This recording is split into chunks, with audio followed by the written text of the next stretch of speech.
Syahadat itu yang dilihat ucapan pertama. Dan ucapan syahadat ini sudah bisa menyelamatkan seseorang yang kafir dari hukum-hukum Islam yang ada di dunia. Dulu ada sahabat radhiyallahu ta'ala anhum, ketika melakukan perjalanan ketemu sama seseorang. Ketika bertemu, seorang ini bersyahadat, tapi sama sahabat dibunuh.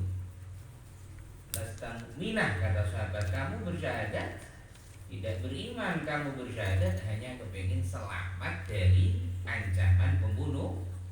Kita turun Allah, tabdahuna aradul hayati dunya fa'indahum maghanimu katsira. Kalau ketika mengatakan syahadat jangan dibunuh. Kamu kepingin cari harta rampasan. Allah punya semuanya. Pernah dulu ada seseorang ketika dalam keadaan terjepit pada waktu perang mengatakan syahadat. Insya Allah Sayyidina Khalid bin Walid kalau tidak salah, ketika dia bersyahadat sama Sayyidina Khalid bin Walid tetap dibunuh.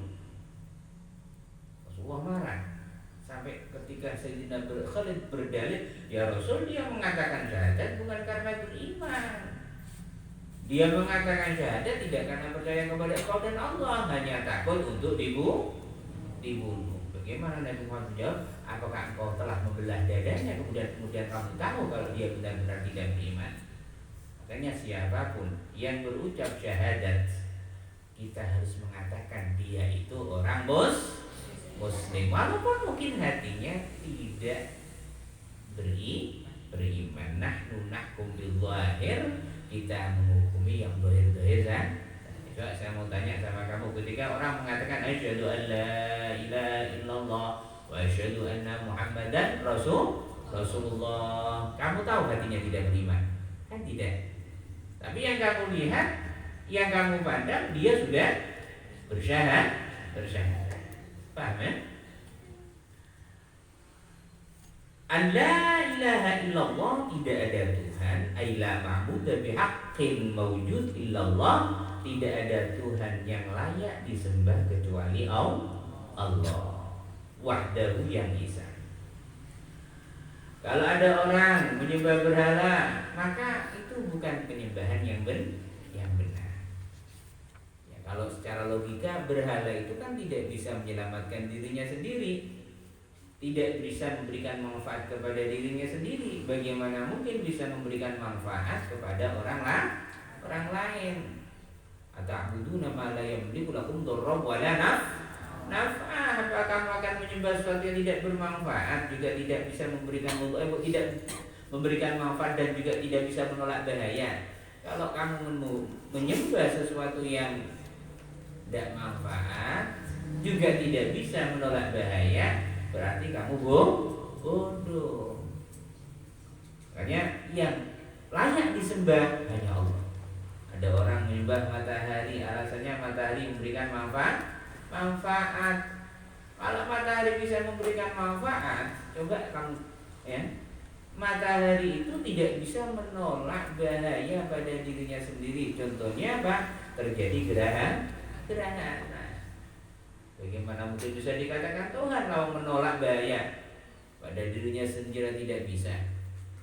Matahari itu tidak bisa menebus, tidak bisa terlihat ketika terjadi mendung. Maka ada benar kalau ada yang mengatakan matahari itu Tuhan.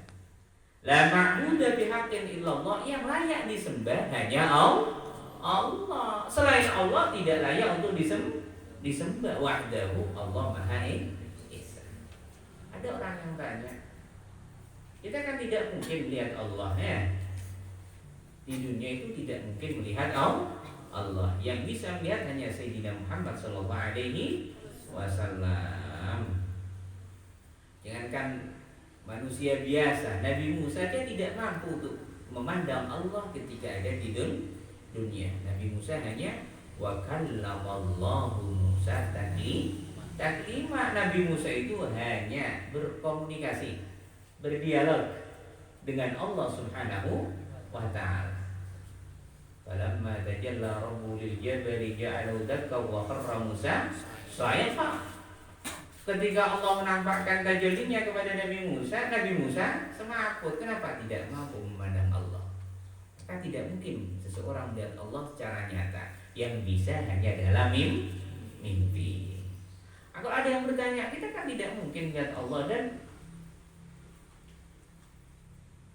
semua mengatakan tidak mungkin melihat Allah kecuali Sayyidina Muhammad SAW. Lalu kalau bertanya, bagaimana cara kita meyakini Allah? Cara meyakini adalah kalau di dalam kitab-kitab tauhid dengan melihat bekas dari sifat kudratnya Allah Subhanahu wa ta'ala. Coba kudrat maknanya apa? Allah Maha berkuasa. Saya logika. Kamu kan tidak melihat Allah ya. Dan melihat Allah mudah-mudahan besok berada di surga, wujuhun yaumidin nadhiratun ila rabbiha nadhirah. Kita tidak lihat Allah.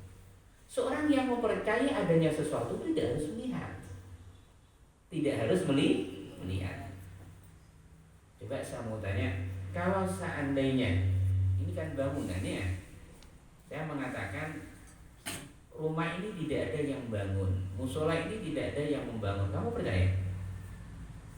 Percaya? Tidak.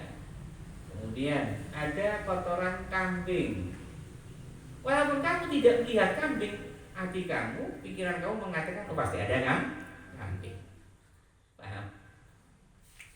Ada matahari, ada rembulan, ada langit, ada lautan, ada ikan, ada kamu juga. Coba saya mau tanya, kalau seandainya kamu ada tanpa ada yang menciptakan, masuk akal apa tidak masuk akal? Kalau seandainya langit tercipta sendiri tanpa ada yang menciptakan, masuk akal apa tidak masuk akal?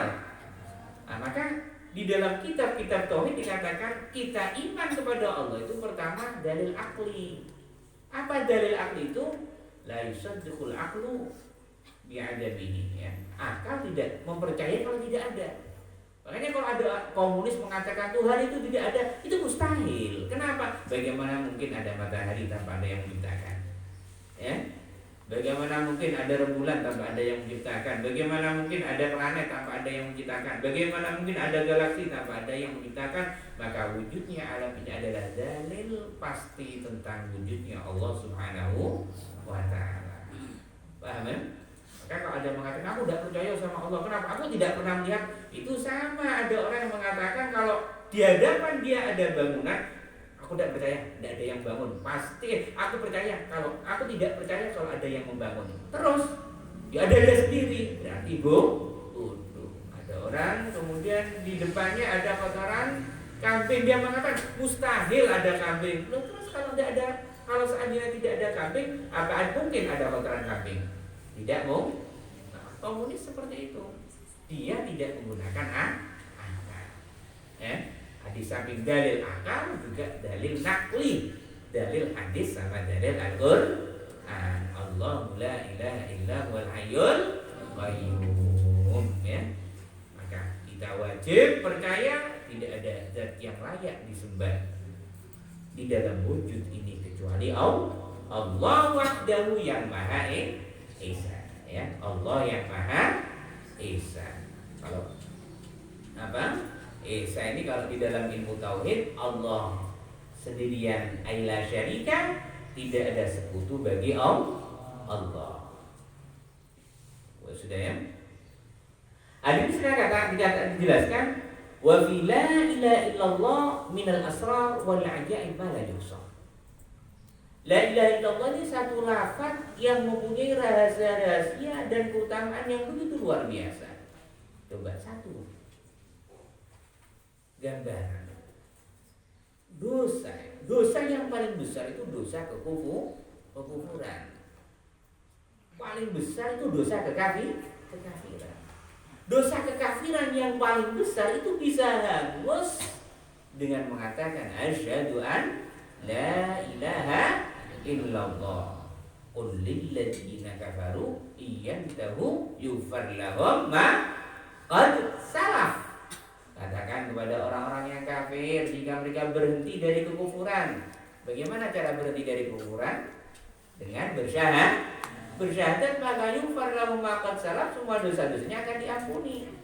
Karena dikatakan la ilaha illallah adalah afdhalu ma qultu ana wan nabiyyuna min qabli, kata Sayyidina Muhammad. La ilaha illallah adalah lafaz yang paling agung, yang paling mulia yang aku ucapkan dan telah diucapkan oleh nabi-nabi sebelumku. Ya, makanya zikir itu yang paling hebat la ilaha illallah. Wa minha di antaranya la ilaha illallah itu isna asyara harfan. Ya, isna asyara harfan. Ada berapa? 12 huruf. Hitung apa? Hitung sendiri aja. Wis hitung sendiri aja.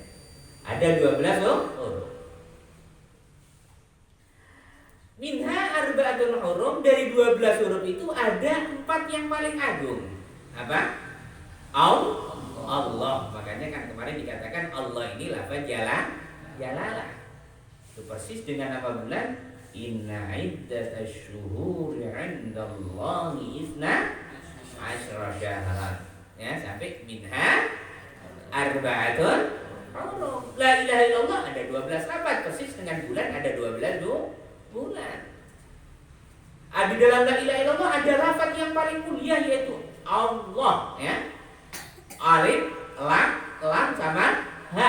Di dalam bulan juga asyarul haram.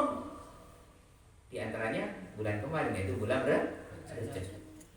Kenapa Allah menyusun la ilaha illallah dengan 12 huruf dan diakhiri dengan lafaz Allah, lafaz jalalah, lafaz yang paling agung?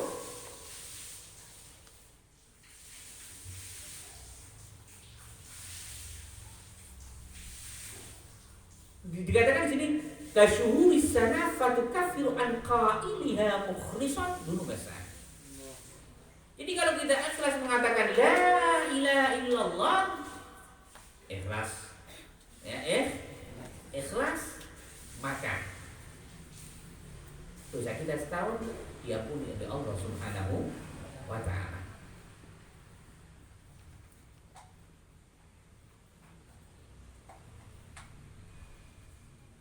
Waliya ma'a Muhammadur Rasulullah. Ya, kalau la ilaha illallah dibarengkan dengan Muhammadur Rasulullah, arba'atun wa ishruna harfan, ada 24 huruf, sama dengan apa?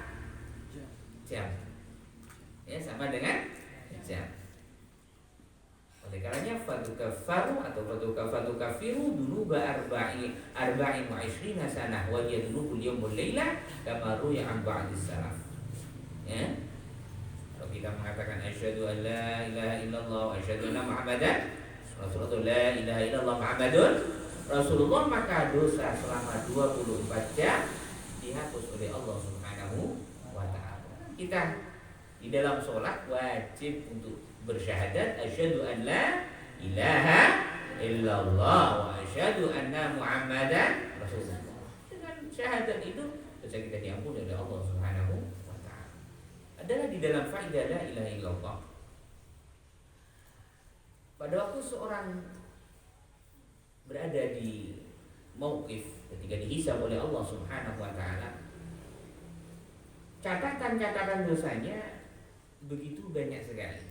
Kalau tidak salah ada 99 lembaran, yang satu lembar itu kamadil basar. Kamu lihat sampai mana kira-kira? Kita lihat sampai langit, ya. Lihat dengan itu catatan dosanya sampai langit. Jadi kamadil basar. Sepanjang mata melihat. Ada 99 catatan. Ya pantas kalau kita pikir, kita bangun tidur, ngobrolkan orang, ngomongkan kejelekan orang lain, dosa. Kita pergi jalan-jalan, kemudian tamasya atau refreshing, ya refreshingnya benar, tapi kan ada aurat, ya kan? Repot untuk lepas dari maksiat, belum yang lain. Maka catatan-catatan dosa pada seorang hamba ini ada insya Allah 99 catatan, yang satu catatannya kamadil basar. Banyak sekali.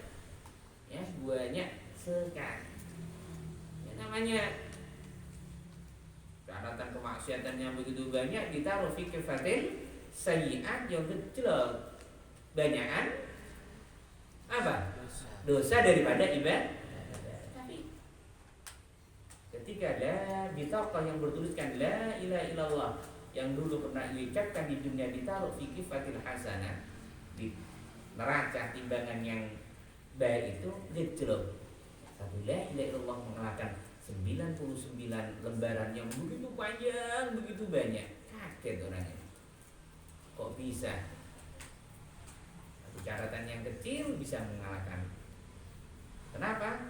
La kabira ma la ilaha illallah. Tidak ada yang besar bersamaan la ilaha illallah. Kenapa? Dalam la ilaha illallah ada pengakuan terhadap zat yang paling besar, Allahu Akbar. Ya. Hanya kan qala la ilaha illallah khisni faman dakhala hisni amina min adabi, kata Sayyidina Muhammad. La ilaha illallah itu hisni, bentengku, kata Sayyidina Muhammad. Ketika masuk benteng Sayyidina Muhammad, maka bentengnya Allah Subhanahu wa taala, ya. Bentengnya Allah Subhanahu wa taala, ketika masuk benteng pertahanan Allah, maka amina min adabi, akan aman dari azab Allah Subhanahu wa taala. Ada yang tapi kan kadang-kadang satu daerah muslim, ya, satu daerah muslim kok tetap ada musibah, ya. Satu daerah kadang-kadang dulu di Aceh mayoritas muslim kena musibah, katanya sudah berada di dalam benteng pertahanan Allah. Perlu diketahui yang dimaksud benteng ini adalah aman dari azab Allah dan murka Allah Subhanahu wa taala. Jangan diartikan loh katanya ada di benteng Allah tapi di bedel tetap tembus, kena banjir tetap wafat. Ya udah, maksudnya tidak seperti itu. Kita lihat bagaimana Sayyidina Umar radhiyallahu taala anhu, bagaimana ahli baca la ilaha, tapi ketika ditusuk ya wafat. Amin amin adabi, azab Allah. Adapun yang mengenai manusia di dunia, banjir, gempa, pembunuhan atau yang lain, itu bukan azab tapi ujian Allah Subhanahu wa taala yang menandakan cinta Allah kepada hamba-hamba. Paham ya? Jadi kalau kamu seandainya sudah baca la ilaha illallah, la ilaha illallah, oh kok sakit? Sakit itu bukan adab. Sakit itu apa? Ujian. La ilaha illallah, habis itu mati loh. Kok mati? Sudah baca la ilaha illallah, katanya aman dari adab Allah. Mati itu bukan adab. Mati itu adalah pintu yang membukakan pertemuan seorang makhluk untuk bertemu Allah Subhanahu wa ta'ala. Jadi jangan salah paham, ya. Amin amin. Ada bi aman dari adabku, bukan aman dari ujianku. Ya, kalau kamu lihat orang soleh kadang-kadang dikejar-kejar, kadang-kadang di penjara atau mendapatkan perlakuan yang tidak baik, loh katanya sudah baca la ilaha illallah kok masih mendapatkan sesuatu tidak baik dari di dunia. Itu bukan adab tapi itu apa? Ujian. Wa asyhadu anna sayyidana Muhammadan abduhu wa rasuluh. Wa asyhadu, dan aku bersaksi, anna sayyidana Muhammadan, sesungguhnya junjungan kita Sayyidina Muhammad, abduhu wa rasuluh, adalah seorang hamba Allah Subhanahu wa ta'ala, wa rasuluh, dan utusan Allah Subhanahu wa ta'ala. Di sini Sayyidina Muhammad SAW disifati dengan dua sifat yang begitu agung. Pertama, hambanya Allah, kedua rasulnya Allah. Sayyidina Muhammad ini punya, kalau di Dalailul Khairat 313 nama. Al-Mahdi, Al-Hadi, Dalailul Khairat, Al-Bashir, Al-Mubashir, Al-Nadir, Al-Mundir, Sayyidul Malahim. Banyak nama Sayyidina Muhammad. Al-Mahdi, Al-Hadi. Ada 300 lebih nama Sayyidina Muhammad sallallahu alaihi wasallam.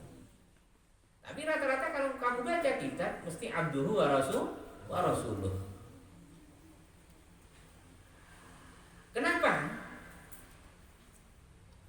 Di dalam sifat Sayyidina Muhammad, di dalam khobar, di lafaz Muhammad, ya juga sifat juga tidak apa-apa. Maksudnya Nabi sebagai seorang hamba. Tapi kalau nahunya abduhu menjadi apa? Jadi wa asyhadu anna Muhammadan abduhu wa rasuluh, di khobarnya inna kan? Tapi kenapa kok abduhu wa rasuluh, tidak nabi wa rasuluh atau hada atau yang lain? Karena Sayyidina Muhammad SAW itu bersabda, qulu abdullah wa rasuluh. Katakan ini hamba Allah dan rasulnya Allah. Jadi Nabi dikatakan hamba Allah itu senang. Kenapa? Hamba Allah, ya. Penghambaan kepada Allah itu adalah satu kedudukan yang agung di sisi Allah Subhanahu wa ta'ala. Kalau hikam itu ada maqamul ubudiyah, maqamul ibadah, maqamul ubadah. Ada ibadah, ubudiyah, ubadah. Ada Islam, iman, ihsan. Sudah tadi bahas. Sayyidina Muhammad hambanya Allah. Nabi ini dulu pernah dikasih pilihan oleh Allah Subhanahu wa taala baina nabiyyin 'abdin aw nabiyyin malikin. Nabi ini pernah dikasih pilihan oleh Allah di mana kau pengen jadi seorang rasul, seorang nabi plus menjabat sebagai raja seperti Nabi Sulaiman. Atau menjadi seorang nabi dan juga menjadi seorang hamba. Nabi mengin bal nabiyyun 'abdun. Nabi seperti seorang hamba. Ya kalau kamu lihat bagaimana sirah Sayyidina Muhammad SAW makan, Nabi kadang-kadang makan berada di lantai. Nabi membawakan barangnya sendiri. Kenapa? Itu yang memang diminta oleh Nabi Muhammad SAW dan diberikan oleh Allah kepada beliau. Dan hamba yang menjadi hamba Allah yang sungguh-sungguh ini satu kemuliaan. Di dalam Al-Quran bagaimana Allah Subhanahu wa ta'ala berfirman subhanalladzi asra bi'abdi. Maha suci Allah Subhanahu wa ta'ala yang mengisrakan hambanya. Siapa hamba itu? Nabi Muhammad sallallahu alaihi wasallam. Kemudian wa annahu lamma qama Abdullah yad'u, ya. Wa annahu lamma qama Abdullah yad'u. Sungguhnya di dalam masjid ada seorang hamba yad'u yang menyembah Allah dan minta kepada Allah. Siapa? Nabi Muhammad. Alhamdulillahilladzi anzala 'ala 'abdil kitab. Segala puji bagi Allah yang menurunkan kepada hambanya Alkitab. Siapa yang turun kitab? Hamba itu Nabi Muhammad. Lafaz abdun di dalam Al-Quran yang maknanya Nabi Muhammad itu menunjukkan keagungan semuanya dan kedudukan yang tidak didapat oleh orang lain. Subhanalladzi asra bi'abdih. Maha suci Allah yang mengisrakan hambanya. Nabi Musa nabi, tapi tidak diisrakan oleh Allah, tidak dimi'rajkan oleh Allah. Nabi Ibrahim seorang nabi, tapi tidak dimi'rajkan oleh Allah dan juga tidak diisrakan oleh Allah. Nabi Muhammad sebagai seorang nabi diisrakan dan dimi'rajkan, tetapi Allah Subhanahu wa ta'ala menggunakan lafaz abdun. Ya, menggunakan lafaz abdun. Tanyakan, seorang itu kedudukannya semakin tinggi di sisi Allah dilihat sebesar apa penghambaan dirinya kepada Allah Subhanahu wa ta'ala. Paham? Jadi sebesar apa penghambaan seorang kepada Allah, disitulah kedudukannya di sisi Allah Subhanahu wa ta'ala. Ada orang seandainya ibadahnya biasa, tapi dia punya kelebihan. Hujan dipanggil datang, mendung diusir panas, orang sakit disebut waras. Dia bisa terbang, dia bisa banyak sekali karomahnya. Dibandingkan dengan seorang yang sungguh-sungguh ibadah, menghambakan diri kepada Allah, menjaga nafsu, tapi doa ya Allah. Ada ya. Sekarang musim hujan ya Allah, aku minta sampean terangkan ya Allah ya, atau hilangkan hujan ya Allah biar saya bisa jalan-jalan dengan santri-santri. Oh tetap hujan, padahal dia istiqomah. Ada orang sakit minta air kepada dia, dikasih air, tidak sembuh. Kalau menurut kita kan hebatan yang kelihatan karomah. Yang tadi bisa mimbar ini meloncat tiba. Hebat yang mana? Hebat yang ahli ibadah yang ahli menjaga nafsunya, walaupun seandainya tidak ada tanda-tanda kekeramatan. Kenapa? Kehebatan seorang di sisi Allah bukan tergantung karamahnya, tetapi kehebatan seorang hamba di sisi Allah tergantung seberapa besar ya penghambaan di sisi Allah Subhanahu wa ta'ala. Coba saya mau lihat, saya mau tanya sama kamu. Para sahabat radhiyallahu ta'ala anhum, ya. Kalau kita lihat karomahnya tidak begitu banyak, ya apa tidak? Ya, Sayyidina Umar kena tusuk, Sayyidina Ali wafat kena tebasan Abdurrahman bin Muljam, Sayyidina Utsman juga dibunuh. Dan kita lihat ketika perang-perang, para sahabat radhiyallahu ta'ala anhum pakai perisan, pakai pedang. Padahal kalau kita lihat film Wali Songo, alam nyata atau tidak ya, di Wali Songo, ya ulama-ulama Indonesia kan sakti mandraguna ya. Kalau saya dengar cerita salah seorang kiai, kapal itu dilempari apa? Kerikil satu, kapal satu kena kerikil. Terus hebat mana antara sahabat dengan wali-wali yang seperti itu? Hah? Hebat yang sahabat loh, tapi kan amuan ulama-ulama setelahnya. Nah, ulangi lagi, kedudukan di sisi Allah bukan tergantung mana yang lebih hebat, tapi tergantung bagaimana penghambaan di sisi Allah Subhanahu wa ta'ala.